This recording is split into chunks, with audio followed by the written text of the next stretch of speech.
Erev Tov, bonsoir à toutes et à tous. On est très contents de se retrouver avec le Rav Bochko pour pouvoir parler de Kol Nidre à Kippour. Et il va nous parler également peut-être des nouveaux livres qui sortent de la yeshiva du Rav Bochko. Bechavod, Arav. Alors, bonsoir à tous. Alors, notre sujet ce soir, c'est Kol Nidre. Vous savez, c'est la prière, on sait tous, la plus impressionnante que nous avons pendant l'année. Et puis, on ne sait pas très bien quelle est sa source, d'où ça vient, quel est ce sens. Le mot Nidre, c'est Neder, c'est un vœu. Et pourquoi est-ce qu'on va annuler des vœux la veille de Kippour, enfin la nuit de Kippour? Quel est le sens de cette prière? Est-ce que pour expliquer ça, il faut parler un petit peu des vœux? Est-ce qu'on a le droit de faire des vœux? Est-ce que c'est bien de faire des vœux? Est-ce qu'on peut les annuler? Est-ce qu'on peut les annuler à l'avance? Est-ce que ça a un sens de faire un vœu et puis après de l'annuler? Ou bien avant de faire son vœu, de dire si je fais un vœu, je l'annule à l'avance? Ça a l'air un petit peu bizarre tout ça. On va essayer d'expliquer tout cela et grâce à cela, essayer de mieux comprendre cette fila que nous faisons toutes les années à Yom Kippour, impressionnante avec des chazanim extraordinaires qui mettent toute leur capacité pour nous faire vibrer dans cette fila. Alors, la possibilité de faire un vœu, elle est explicitée dans la Torah. Ki tidor neder Hashem Elokecha lo te'acher leshalmo. Ki darosh tidreshene Hashem Elokecha mimach vaya bechachet. Ça veut dire que lorsque tu feras un vœu pour Hashem ton Dieu, ne tarde pas de le payer, c'est-à-dire de respecter ton vœu, car Dieu va l'exiger de toi. Et vaya bechachet, il y aura en toi une faute, c'est a priori la signification, tu seras en faute si tu ne vas pas te respecter ton vœu. Alors, ce vœu, c'est quelque chose d'extraordinaire finalement.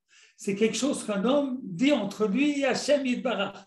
Il ne parle pas à une personne, il ne fait pas un engagement commercial avec Jacques, avec Abraham, avec Jacob, avec Sarah, avec Léa. C'est un engagement entre lui et Hachem.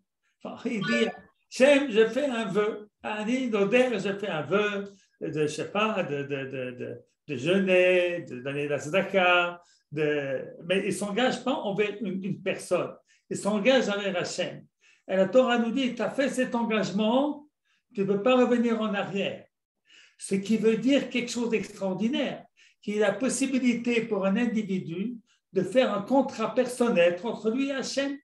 Nous avons 613 commandements, ça c'est pour tout le peuple d'Israël, mais moi j'ai la possibilité, moi et puis vous aussi, de se faire une petite mitzvah supplémentaire, un engagement entre vous, entre nous et Hachem. Alors ça c'est quelque chose d'exceptionnel. Maintenant, est-ce qu'il y a une obligation de jeûner? Alors non. La Torah nous dit, si tu ne vas pas faire de vœu, ce n'est pas un péché, il n'y a rien qui va arriver si tu ne fais pas de vœu. Ouais, j'arrive. Il faut que je mette ça comme ça. Voilà, on me voit encore parce que j'ai descendu le truc. Bon. Donc, si tu ne fais pas de vœu, eh bien, là, tu n'auras pas de faute, ce n'est pas grave, ce n'est pas une obligation. Et donc, il est marqué, il vaut bien faire mieux de ne pas faire de vœu que d'en faire un et de ne pas le respecter. Bon, ça, c'est très évident. Et c'est tellement évident que non seulement la Gemara nous dit qu'il n'y a pas d'obligation de faire un vœu, j'arrive pas à faire passer des choses. Voilà. Eh bien, on nous dit non seulement, il vaut même mieux ne pas faire de vœu. Tov shelo tidor, mishe tidor velo teshalem, c'est le verset, dit Rabbi Meir, Tov misé ou misé, she'eino noder kol ikar. Il est encore mieux de ne pas faire de vœu du tout. Non? Alors, de ne pas faire de vœu du tout.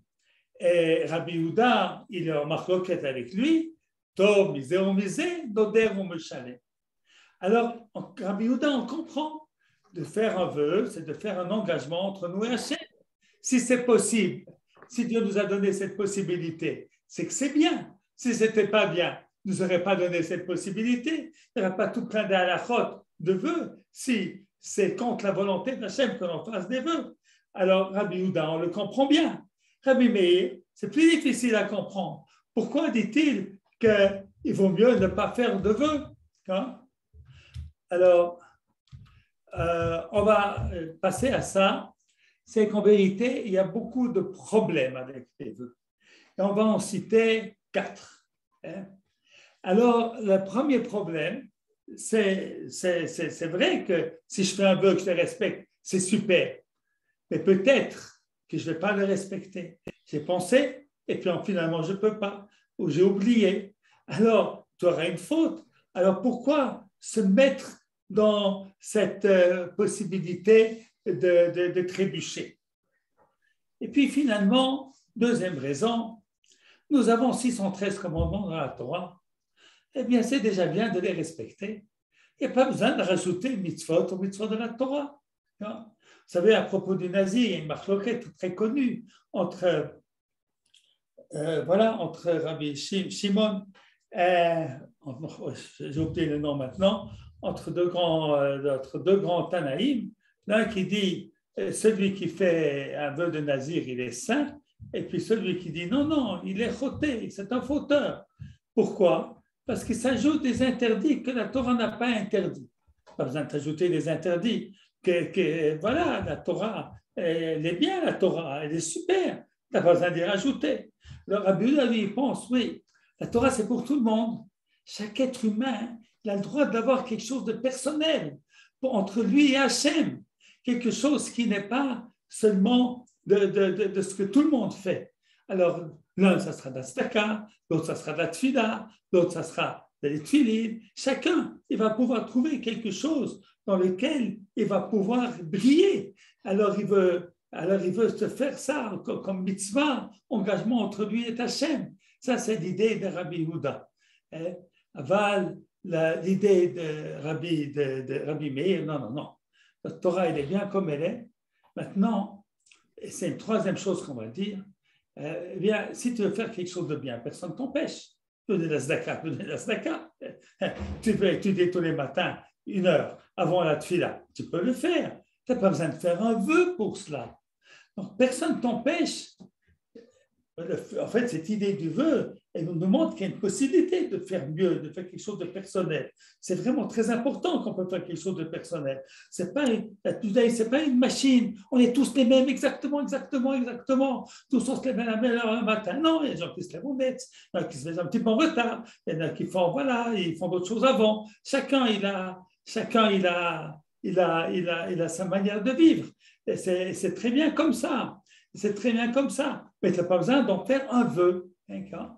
Alors, à tel point que le Shulchan Aruch nous dit Al yeragil benedarim. Il ne faut pas être habitué à faire des vœux. Kol anoder, afalpi shevikaimo, nikra rasha, nikra choté. Très, très dur. Tout celui qui fait un vœu, même s'il le respecte, eh bien, il sera appelé un mécréant, rachat et un fauteur. Maintenant, il y a un autre paragraphe où on met un petit peu des choses, quelquefois c'est bien, ça peut être nécessaire. Omer, celui qui dit « Eshne peragzé ». Je vais étudier ce chapitre-là. Je vais étudier tous les matins, 10 minutes, une demi-heure, 1 heure, ou bien je vais donner un temps de tzedaka chaque jour. Voilà, telle mitzvah, je vais visiter les malades, je vais faire des choses bien, ou bien d'arrêter de faire des choses mauvaises. Je fume, j'ai arrêté de fumer. Je mange trop de chocolat, je fais un peu de pas manger de chocolat. Voilà, est-ce que c'est pas bon pour la santé? Alors, Omer, Eshne Peragzé, qui je vais étudier ce chapitre-là, mais il y a Shema Yitrachel B'davar.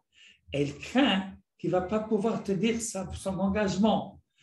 Elle a le droit de faire un vœu pour se hâter, pour se renforcer. Comme ça, il va être obligé de prendre de respecter son engagement. שיקפנו יצרו, יעבר על איזה מצווה ומצוות לא תעשה. Il voit que son yetzer est très grand, puis il y a des mitzvot en face qui ne lui conviennent pas, il n'a pas envie de les faire. Alors, c'est une mitzvah d'Ishava Belindor que de les arrêter. Alors, il fait un vœu, il prend comme ça un engagement bien fort, et ça va le pousser à faire bien. Alors, il dit, ça c'est possible. Mais malgré tout, il termine le chapitre, là je n'ai pas rapporté tous les paragraphes.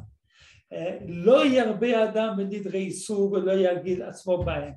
Il ne faut pas faire trop de ce genre de vœux et pas s'habituer à les faire. Et là, yifrosh midvarim she'afrosh yifrosh mehem. C'est qu'il ne faut pas faire, qu'il ne fasse pas. Belon neder, sans neder. Atir yagil ben darim. Ne sois pas habitué au neder. Alfal kol anoder. Alors, on a permis, c'est très bizarre, tu as le droit de faire le vœu pour te renforcer à faire quelque chose, mais tu es quand même appelé rachat. Pourquoi? Eh bien, la raison, c'est comme ça, parce que tu n'es pas capable de prendre des décisions sans faire de vœu. Alors, fais un vœu, il n'y a pas de choix, mais c'est un signe que tu n'arrives pas à te dominer sans faire des vœux. Et puis le quatrième problème qu'il y a lorsqu'on fait un vœu, c'est comme on va dire, je vais donner tant et tant à la tzedaka. Alors, le Rosh Hashanah dit, tu peux donner, donne ce que tu peux donner. Ce que tu as, tu donnes. Et si tu as fait le vœu, tu le donnes tout de suite. Maintenant, si je dis, l'année prochaine, je vais donner tant et tant. Et qui c'est que tu sais que tu auras de l'argent l'année prochaine? Personne ne sait, personne ne connaît l'avenir. Mon père, je me rappelle mon père, Zecher Tzadik Tivracha, les derniers Shabbats de sa vie, eh bien, il est allé au Minyan Chabad, il y a un Minyan qui est tout très bon, à 50 mètres de chez moi, la Yeshiva c'est 300 mètres, c'était déjà difficile pour lui de faire tout ce chemin, alors il priait chez Chabad. Il lui a donné une aliyah à la Torah. Alors, il a dit qu'il allait donner tant et tant d'argent pour la Zaka, je ne sais pas, disons son shekel, je ne sais pas plus combien. Et puis, voilà, Motzei Shabbat. Alors, là-bas, c'est Shabbat, ça reste à discuter et tout. Il va vite à la maison, cherche son porte-monnaie, prend les 100 shekels, et puis les amène au Gabaï, qui était très gentil. Il dit, ah, Moshe, il n'y a rien qui presse. Alors, mon père a dit, mais je ne sais pas combien de temps je vais vivre. On ne domine pas l'avenir. Bon, et cette semaine-là, il a été rappelé par les cieux, à cause beaucoup l'a appelé chez lui. Donc, personne ne sait ce qui va être demain. Donc, de faire des choses à long terme, on ne peut pas. On ne peut pas. On peut faire une Horat Keva en se disant qu'on peut l'arrêter dès qu'on ne peut pas. On ne s'est pas obligé de le faire toute notre vie. Non? Alors, lorsqu'on peut, on fait, et lorsqu'on ne peut pas, on arrête. Voilà. Alors, Shulchan Aruch dit très clairement, Sarich lizaher shelo yador shum davar, de faire aucun vœu. Même la tzedaka, d'ailleurs dans la synagogue aujourd'hui, on dit, le type il va donner tant et tant d'argent à la synagogue, ni neder. Et là, im yeshno beyado, yiten miyad. C'est la possibilité qu'il donne tout de suite. Donc, on voit les problèmes qu'il y a dans les nedarim. Maintenant, si quelqu'un a fait un neder, parce qu'il y a des fois, comme on a vu, il y a des fois où on peut faire le neder, comme si ça en a besoin de se renforcer pour faire une mitzvah. C'est ma situation. Si je ne fais pas un neder, je ne la ferai pas la mitzvah. Ou bien je ferai la vera. Alors il peut. Ça montre qu'il n'est pas tzaddik, mais il peut le faire. Non? Maintenant, qu'est-ce qui se passe? Il a fait un vœu, et puis ensuite, il ne peut pas le respecter. Il a dit qu'il allait faire ci, qu'il allait faire ça, etc. Puis finalement, il voit que ça ne marche pas. Impossible. Il ne peut pas. Il n'arrive pas. Et il a promis de ne pas fumer, enfin, un vœu de ne pas fumer. Il n'en peut plus. Il devient fou. Il devient nerveux. Il va casser des portes. Alors, qu'est-ce qu'on peut faire? Alors, c'est vrai qu'il ne faut pas fumer, mais il ne peut pas. Alors, il va en plus de fumer, faire la vera, de ne pas respecter son vœu, eh bien, il y a la possibilité d'annuler les vœux. Mishenadar venitraret, celui qui a fait un vœu et qui a changé d'avis, Yesh takana al-yedei charata. On peut annuler le vœu. Alors, il faut aller dans un beddin qui connaissent les halachot. Et puis, la vérité, ce n'est pas si simple d'annuler les vœux. Il faut trouver un pétard, il faut trouver une ouverture. Et puis, pas parce que la situation a changé, mais si au moment où il avait fait le vœu, qu'il avait connaissance de telle et telle chose, il n'aurait pas fait le vœu. Alors, quelquefois, on dit, si tu savais que c'était interdit de faire le vœu, tu aurais fait le vœu. Voilà, c'est un petit peu une combine qu'on fait parce qu'on ne le trouve pas. Donc, ce n'est pas facile à annuler les vœux, donc il vaut mieux ne pas en faire. Mais si on a fait, eh bien, il y a quand même la possibilité de l'annuler. C'est une option qui existe. Maintenant, pourquoi cette option existe-t-elle? Alors, je crois que c'est très important. C'est bien montré qu'un vœu, ce n'est pas une mitzvah d'Akadosh Baruch Hu. Une mitzvah de Dieu, on ne peut pas annuler. Il nous dit de faire Shabbat, il faut faire Shabbat. Je ne peux pas aller. Je me rappelle que j'étais à l'école, j'avais un prof de maths qui s'appelait M. Baumgartner, et puis j'avais un examen Shabbat, un coup très important Shabbat, je ne me rappelle plus. Elle m'a dit, il faut absolument que tu viennes à ce Shabbat-là, c'est très important que tu viennes. J'ai dit, je ne peux pas. Alors il m'a dit, mais tu ne peux pas demander à ton rabbin qui une permission exceptionnelle. Ben, je lui ai dit, non, le rabbin, il ne peut pas. Ce n'est pas le rabbin qui fait la halakha. Parce qu'un rabbin permet quelque chose, ce n'est pas qu'il permet, c'est qu'il prouve que c'est moutard. Et je ne permets rien, parce que quelquefois on pose des questions, puis je dis que c'est moutard. Je ne dis pas que c'est moi qui permets. Moi, je ne peux pas permettre quelque chose qui est interdit. Je peux montrer que c'est permis par la Torah, pas par moi.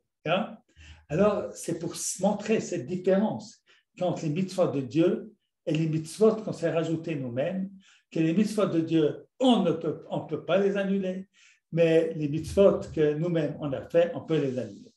Maintenant, il y a un problème particulier pour les engagements qu'on a fait envers autrui. Si ça fait envers autrui, eh bien, c'est très différent. Envers autrui, un engagement, il faut un kinyan, il faut qu'il y ait un acte qui est fait. Tandis que le vœu, Amira, le Gemara dit, Amira ligvoa, que Mesiratol la idiot. C'est-à-dire avoir pris un engagement dans la parole, c'est comme si on a, c'est comme si on avait fait un kinyan, un acte juridique de changement de propriété avec son prochain. Mais avec son prochain, une fois qu'on a fait le kinyan, on ne peut plus changer d'avis. C'est fini, à moins que l'autre puisse le convaincre d'accepter de revenir. On ne peut pas, parce qu'il y a quelqu'un d'autre qui est en place. Alors, à propos de quelqu'un qui a fait un éder de tzedaka, alors vous avez fait un vœu d'aider son neveu une fois par semaine à préparer ses cours de maths. Il a fait un vœu comme ça. Voilà. Alors, il l'a fait entre lui et Hachem, mais ça concerne quand même quelqu'un d'autre. On peut annuler ses vœux, mais c'est plus difficile. C'est plus difficile. Il faut le savoir, c'est plus difficile, donc il faut faire très attention lorsqu'on fait un engagement envers quelqu'un d'autre, de le faire aussi Beli Neder. Voilà.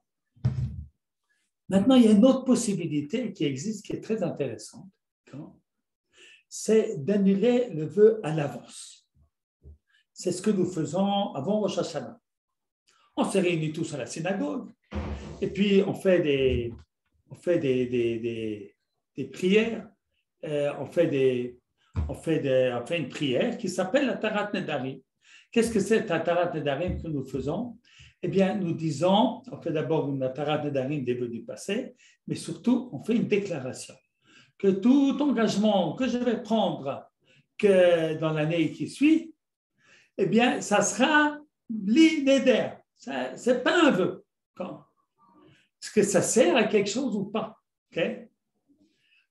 Alors, la halakha nous dit comme ça. Si au moment où il fait son vœu, c'est pas 6 mois après Rosh Hashanah, il ne se rappelle pas qu'il a fait cette déclaration à Rosh Hashanah, alors le vœu n'est pas valable parce qu'il l'a annulé à l'avance. Il y en a qui disent qu'a priori, on ne peut l'annuler que si dès qu'on a fait le vœu, on se rappelle qu'on avait annulé. Et le Shulchan Aruch dit, a priori, il faut craindre cela. Alors, à quoi ça sert si c'est ainsi de faire une annulation de vœux à l'avance? C'est pour toutes sortes d'engagements que l'on prend, pas sur la forme directe d'un vœu. On dit, je vais faire telle chose. Alors, ça pourrait être compris comme un vœu. Alors, le fait qu'on a décidé avant Rosh Hashanah, il y a aussi, par exemple, quelqu'un qui fait 3 fois une mitzvah de suite, parce qu'il a l'intention de continuer à le faire. Alors, ça vaut un vœu. Mais ce n'est pas comme un vœu où on a dit un inodère. Alors, ces vœux-là, eh bien, notre décision qu'on a prise avant Rosh Hashanah, qu'en aucun cas, ce que l'on fait, ce que l'on dit soit considéré comme vœu, eh bien, cela sert. Donc, c'est très important, cette annulation de vœux que nous faisons avant Rosh Hashanah. Alors, maintenant, on va voir Kol Nidre. Et maintenant, on va passer à Kol Nidre. Qu'est-ce qu'on fait à Kol Nidre? Alors, il y a 2 versions. Il y a la version ancienne, okay, qu'on dit à Kol Nidre. C'est vrai que j'ai le texte en bas. Voilà. Kol Nidre, Vesare, Ushpoem, Nidouye, Vacharome, etc., etc. Eh bien, ce ne sont pas des neder, etc. Miyom Kippurim Shaba, Ad Yom Kippurim Azei Sheba Aleinu le Shalom. Ça, c'est le texte ancien. La suite de la phrase, elle n'existait pas dans le passé. Ça, c'était le texte ancien. Qu'à Yom Kippour, eh bien, on annule les vœux du passé.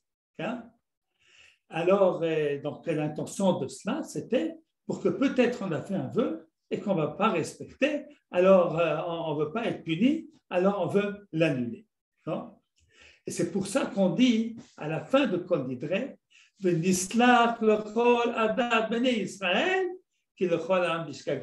pardonner toute la communauté d'Israël parce que les fautes qu'ils auraient faites, eh bien, les vœux qu'ils auraient faits, pas respectés, c'est par inadvertance. On a tout annulé maintenant, super, pas de faute. Voilà. Rabbi Tam, qui est un grand rave qui habitait en France, un petit-fils de Rashi, voilà. Rabbi Tam, lui, c'est un des plus grands déballés à Tosfot. Et il y avait ce minag, et il n'était pas d'accord avec ce minag. Il dit, c'est pas comme ça qu'on annule un vœu. Un vœu, il faut aller chez un bédine. Et puis, il faut encore qu'on dise qu'on regrette. Et puis, il faut expliquer le vœu qu'on a fait pour qu'on trouve un pétard, une ouverture. Hein? Le Chazan qui dit qu'on dirait, qui c'est qui ouvre ses vœux? Alors, il dit, ça ne tient pas debout, cette prière de Konidré que l'on fait. Tac, tac, tac, on a annulé les vœux du passé. Hein? Bon, alors, ceux qui disent, mais c'est quand même le texte que nous avions depuis très longtemps. Ah, il dit, ben, comment il n'y a pas 3? Il y a toute la communauté. C'est un super bédine. Hein? Et puis, on est tous en train, d'ailleurs, tous on est en train de se repentir des bêtises que l'on a fait. Et puis, si on n'a pas ouvert le vœu comme il fallait, a posteriori, le vœu est annulé quand même. Et puis, le Chazan lui-même, toute la communauté, ils disent, tout le monde respecte Kol Nidre, et dit aussi Kol Nidre. Donc, on a assumé les vœux. Voilà ce qu'on a répondu à Rabbeinu Tam. Rabbeinu Tam ne l'a pas accepté. Il n'aimait pas cette notion de on a fait des vœux, et puis papa un peu Christ chrétien, comme ça, tac, tac, tac. Hein, il n'a pas aimé ça. Alors, il a dit, Rabbeinu Tam, il faut changer dans les Magzorim. Il faut mettre Miyom Kippurim Zeh Ad Yom Kippurim Abba Aleinu le Torah. Et alors ça, c'est basé sur une Gemara. La Gemara qu'on a vue tout à l'heure, que celui qui veut que les vœux Abarotsei chez le Ikanbunarav Kolashana, celui qui veut que les vœux qu'il va faire pendant toute l'année ne l'obligent pas, eh bien, il y a Mod Barosh Hashanah, eh bien, qu'il se lève à Rosh Hashanah, Veyomar, et qu'ils disent Kol neder shani atid lido yeh batel. Tout vœu que je vais faire soit annulé, à la condition qu'il ne se souvient pas au moment du vœu, comme on l'a vu tout à l'heure.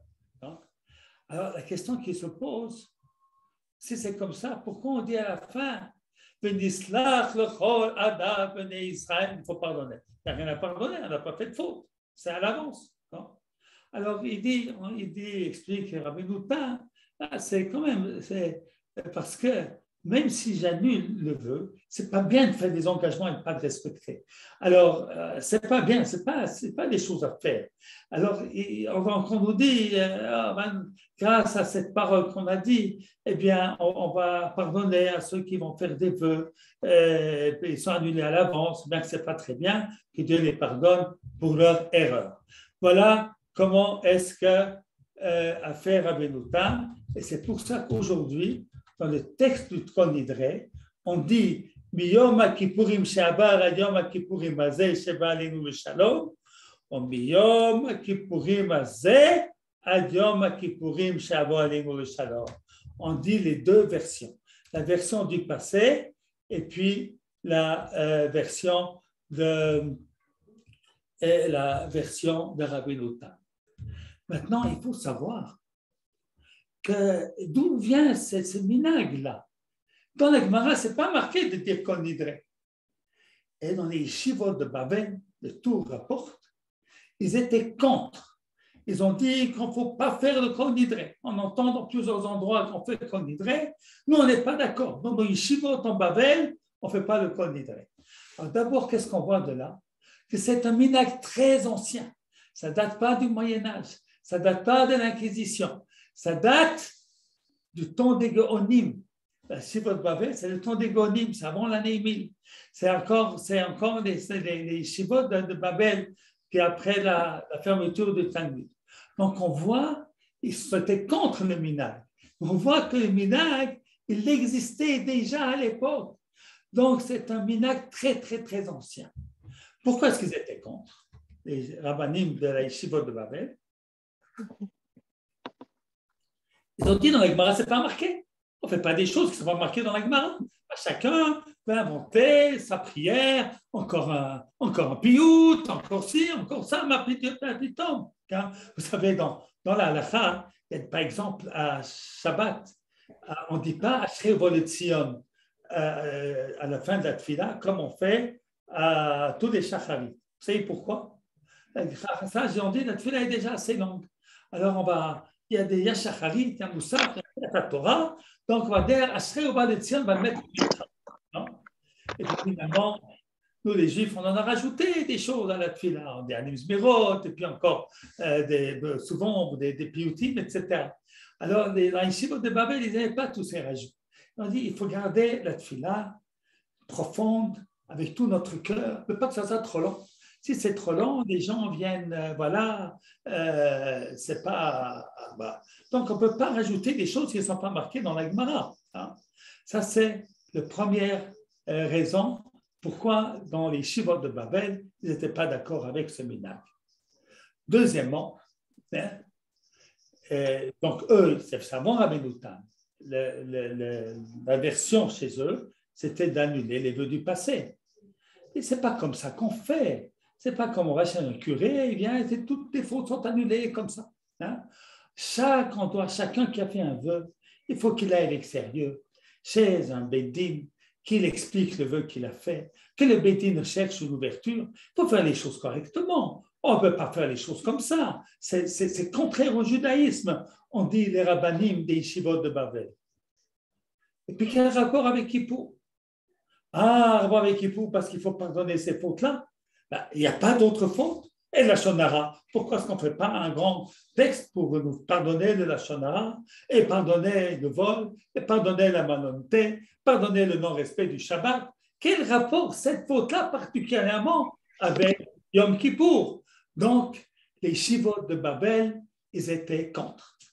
Le Tour Rabbi Yaakov Balatourim, dans son livre d'Halacha, il rapporte, c'est lui d'ailleurs, c'est de chez lui que j'ai su ça, eh bien, il dit à la fin, mais pourtant le minhag, c'est de faire. Et le minhag a été plus fort que les rabbins des yeshivot de Babel qui s'étaient opposés à ce minhag. Aujourd'hui, on dit Kol Nidre, et chez les Ashkenazim, et chez les Sfaradim, et chez les Teimanim. Je ne connais pas de qui là qui ne fait pas Kol Nidre. Donc, ce minhag est très ancien. Il faut essayer de comprendre ça, pourquoi c'est devenu tellement important. Eh bien, ce minhag qui est très ancien, eh bien, c'est un minhag qui a pénétré dans Am Israël Donc, l'halakha n'est pas comme ces rabbanim des yeshivot de Babel, bien que ce qu'ils disent est très logique.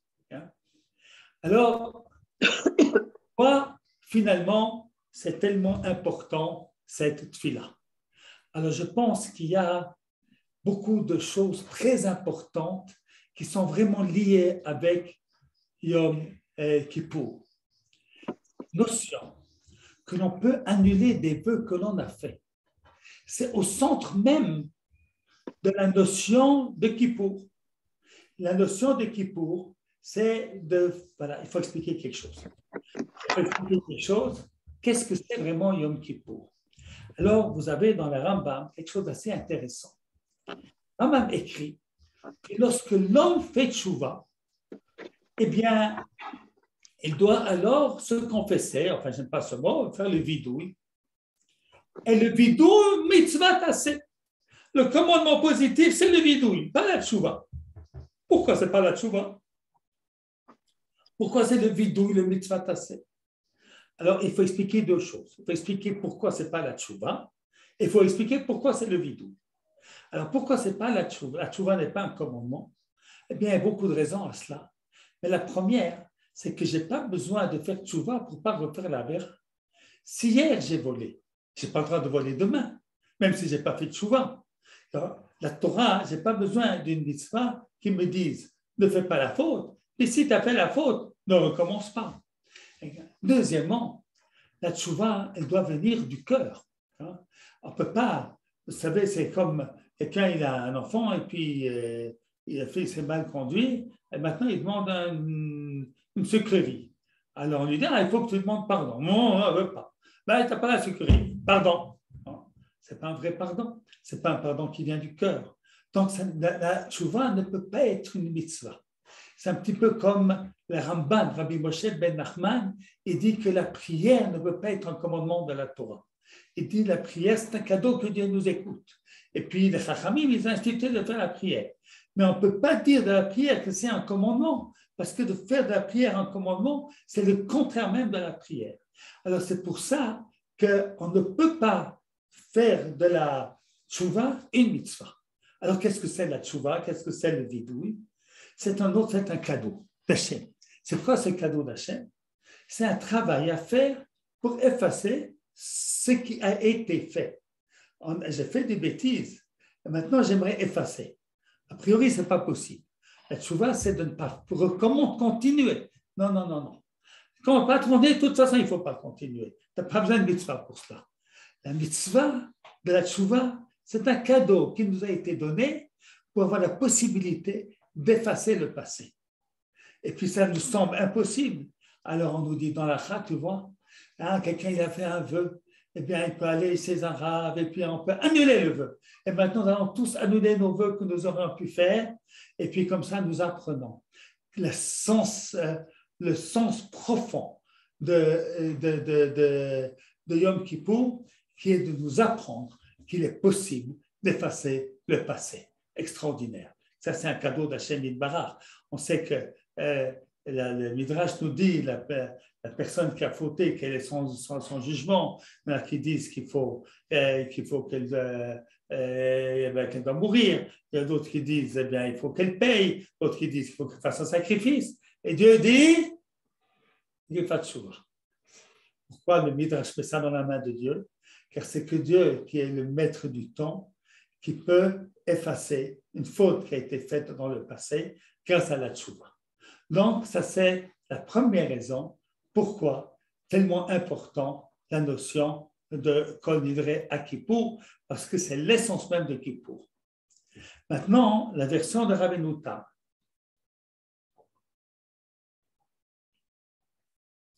La version de Rabbeinu Tam est aussi très importante, parce que c'est une déclaration d'intention. Nous savons tous que nous avons certainement chuté.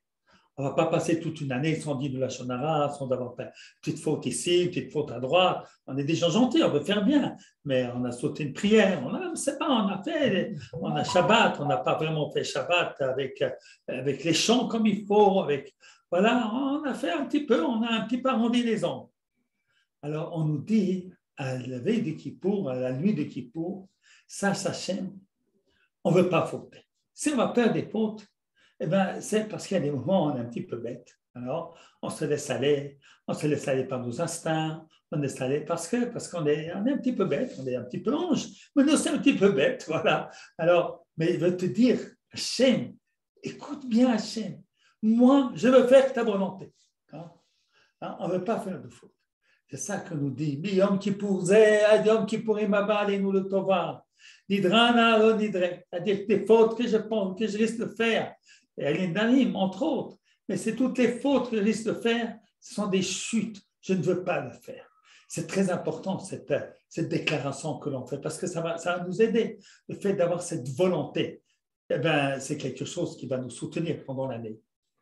Et puis, une troisième raison, eh bien, ça, je pense que c'est déjà, ça c'est assez connu, c'est que le Kol Nidre, eh bien, il a pris sa force, bien qu'historiquement, on voit que c'est très avant, il a peut-être pris sa force, sa dimension, de devenir une prière comme ça essentielle, à cause des Juifs qui devaient cacher leur identité juive. Alors ça va avec la version du passé, version d'après. Ils ont déclaré devant un curé qui croyait en Jésus, je ne sais pas quoi. Alors, les Juifs maintenant à Yom Kippour, ils se réunissent en cachette pour dire que toutes ces déclarations que j'ai faites ou que je vais faire, je ne le fais pas parce que je veux le faire, je le fais parce que je suis forcé. Alors, je ne sais pas si c'est vrai ou pas, je crois que c'est beaucoup de gens qui disent ça. Le fait que c'est quand même un texte très ancien, bon, mais c'est peut-être que c'est ces événements-là qui ont donné de la force, de la dimension au Kol Nidre. Et c'est aussi très important parce que finalement, ça va encore un pas de plus par rapport à ce que nous avons vu avec Rabbeinu Tam. Quelquefois, on dit à Dieu, tu sais, on est contraint. Lorsque Yetzer était si fort, on ne réussit pas, on n'a pas réussi à le dominer. Alors, je sais qu'il faut le dominer, mais comprenons-nous, Hachem, que quelquefois, on est comme contraint, on n'arrive pas, on est pris par des coups de folie. Alors, il faut que tu nous comprennes, Hachem. On est des êtres humains, on n'est pas des anges. Voilà. Alors, ça, c'est encore une explication, je crois, importante pour comprendre l'importance du Kol Nidre. Voilà. Alors, bon, on a déjà parlé du Moussaf de Kol Nidre, mais il y a au début du Kol Nidre une phrase très, très, très importante. Adat hamakom vadat hakahal, bishiva shel mala, bishiva shel mata, c'est-à-dire avec la volonté d'Hachem, la volonté de la communauté, les anges d'en haut et puis les juges d'en bas. Anu matirim leitpalel im avariani. On nous permet de prier avec les personnes qui font des fautes. Qu'est-ce que ça veut dire? Anu matirim leitpalel im avariani. Alors, avarian, à l'époque, c'était des gens que l'on rejetait de la communauté parce qu'ils ne payaient pas leurs impôts, qu'ils se conduisaient mal, etc. Eh bien, on leur disait, vous êtes comme une espèce de khérin, vous ne pouvez pas, voilà, vous ne pouvez pas être. Alors, à Yom Kippour, on permet de prier avec eux. Anu matirim lispalel im avariani. Et pourquoi cela? Alors, très important, la Gemara explique. Okay? Amar Rabbi Shimon Chassida. Kol ta'anit tzibur she'en bo mipושי ישראל אינו תענית. שהרי חל בנערי חרא ומנעו הכתוב עם סמני הקטורת. Ce qui signifie que Rabbi Shimon Chassida disait que tout ta'anit de la communauté, she'en bo mipושי ישראל, c'est-à-dire il n'y a pas des rishaïm qui font partie des jeunes. Alors, les jeunes dont on parle ici, Tanit Tzibur, c'était des jeunes que l'on faisait lorsqu'il n'y avait pas de pluie.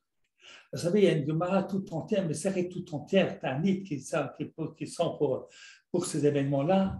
Et puis nous, on fait plein de prières pour la pluie. On fait surtout Sukkot, et puis on fait la prière de Geshem. On va faire maintenant à Shmini Atzeret. Et puis toutes les mitzvahs d'Arba Minim du Lulav, c'est lié avec notre demande de pluie. Et puis moi, je dois faire tchouva d'une pensée que j'avais.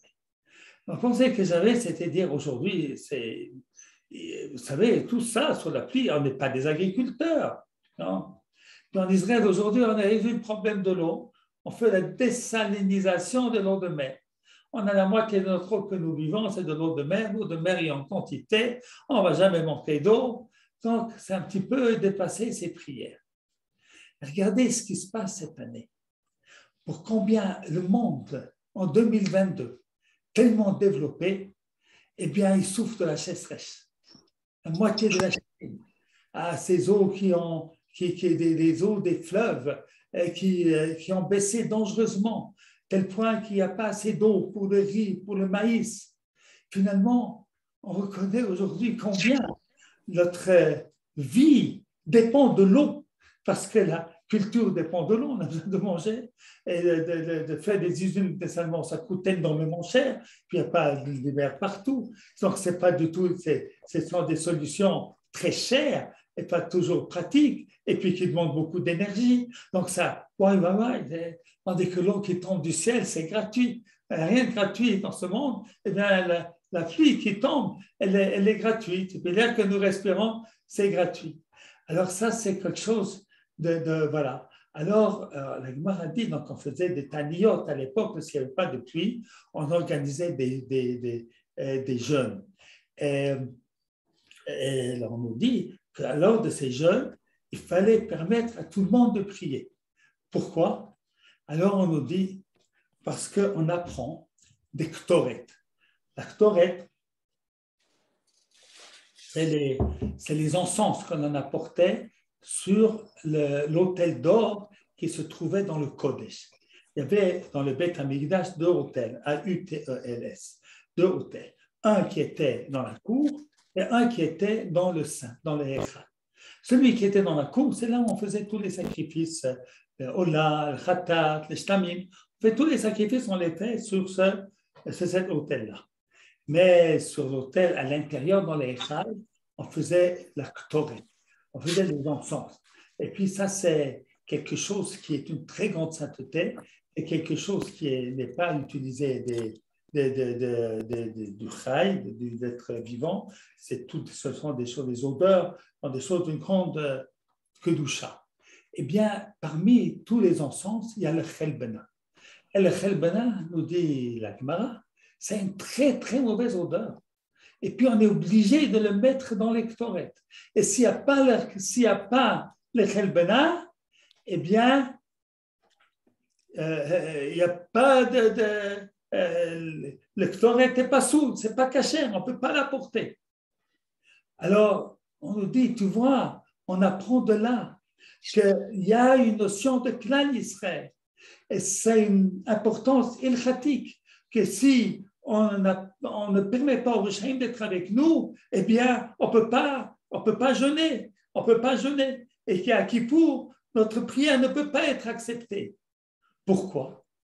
Parce qu'il faut comprendre que le pardon que nous recevons d'Hachem, ce n'est pas seulement à cause de ma petite tchouva personnelle.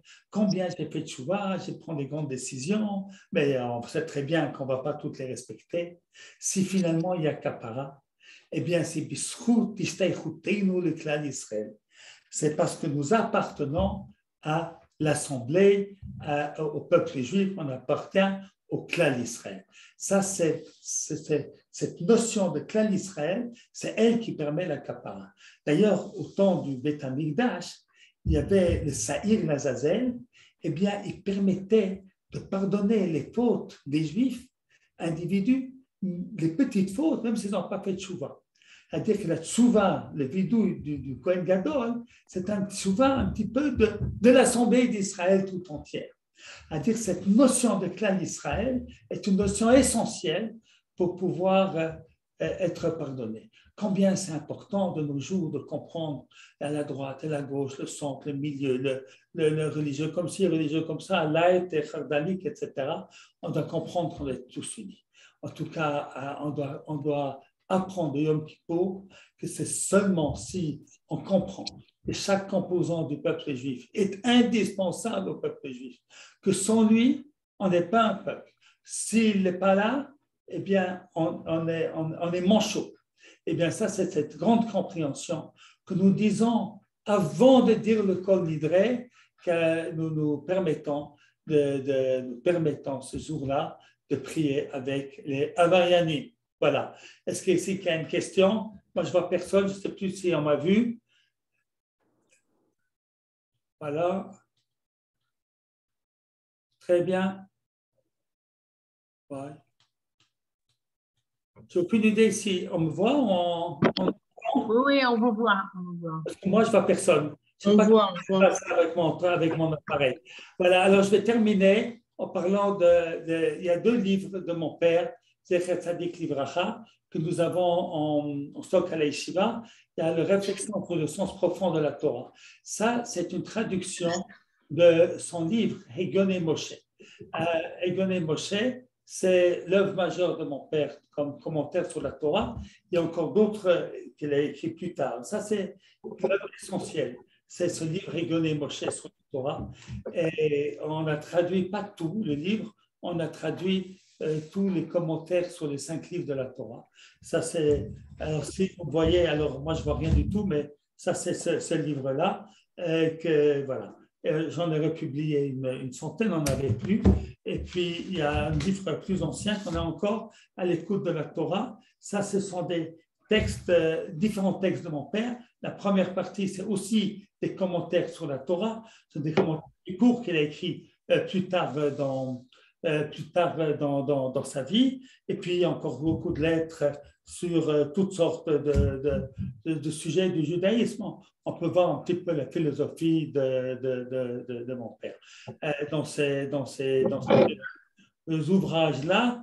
Voilà, alors je crois peut-être qu'on peut aussi les trouver chez Rivka, peut-être qu'elle en aura en stock chez elle pour ceux qui la voient beaucoup et souvent. Et voilà, autrement, on peut les commander à la Yeshiva. Alors, j'ai mis le numéro de téléphone.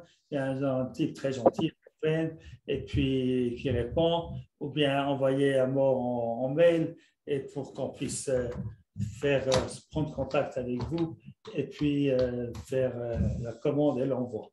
Voilà. Alors, que des bonnes choses à tous. Et puis, voilà. Shana Tova. Shana Tova. Shana Tova מבורכת. תפילה וחתימה טובה. Des bonnes choses à tous. Voilà. Kol Tov. Et puis, alors aussi, avertir toutes les personnes qui doivent jeûner à Kippour que si on est malade, il ne faut pas jeûner. Si on ne peut pas jeûner, il ne faut pas jeûner. On peut manger avec du shiurim si c'est possible et boire avec shiurim. Par exemple, pour les femmes enceintes qui, si elles ne boivent pas, elles se sentent mal. Alors, ce n'est pas boire tous les 7 minutes, c'est boire un verre d'eau, arrêter en prenant shlouk, une gorgée, reposer le verre, shlouk, une gorgée, reposer le verre, etc. Il n'y a pas besoin de la journée. Voilà, et c'est ce qui est nécessaire. Si c'est nécessaire de manger, bon, si ce n'est pas nécessaire, on jeûne. Je ne dis pas qu'il ne faut pas jeûner, voilà. Mais si on est malade, eh bien, il ne faut pas faire la khumra, il faut être en bonne santé, il ne faut pas qu'à Yom Kippour, nous devenons malades. Alors voilà, alors je vous souhaite à tous. Oui. Ceux qui attendent le Rabben Moutam, Erlin Hogg, quand se termine le jeûne pour eux? S'ils peuvent attendre encore 1 heure, ils attendent comme dans le calendrier, le Rabbeinu Tam. Et puis, mais comme je pense que le Rabbeinu Tam, c'est une khumra, et je ne pense pas qu'il faut faire cette khumra à Kippour. Que celui qui fait ces khumrot-là, il ne me demande pas mon avis. Alors, ça va très là. Moi, je ne pense pas que c'est nécessaire de faire Rabbeinu Tam. Alors, et maintenant, mais celui qui pense qu'il faut le faire, il ne va pas me demander mon avis. Il a le droit, hein, chacun fait comme il pense. Voilà. Mais enfin, pour ceux qui ont besoin de manger et boire, il y a certaines femmes enceintes qui ont besoin. Et il faut pas hésiter, il ne faut pas risquer d'avoir une naissance à sec, et il ne faut pas risquer voilà, il ne faut pas prendre des risques. Voilà. Si on peut, il y a des gens qui prendre ces médicaments. Voilà, et chacun selon ses possibilités, les gens ils connaissent leur corps. Il y a des gens qui savent, des femmes enceintes qui savent que dès qu'elles ne mangent pas, qu'elles ne boivent pas, elles sont malades, elles ne sont pas bien. Ils savent. Il y a d'autres qui sont des personnes fortes. Voilà, ils jeûnent, et puis il ne se passe rien du tout, dans des réserves, tout est bien. On n'est pas tous les mêmes. Donc, celui qui peut jeûner, celle qui peut jeûner jeûne, celle qui ne peut pas. On n'est pas des anges.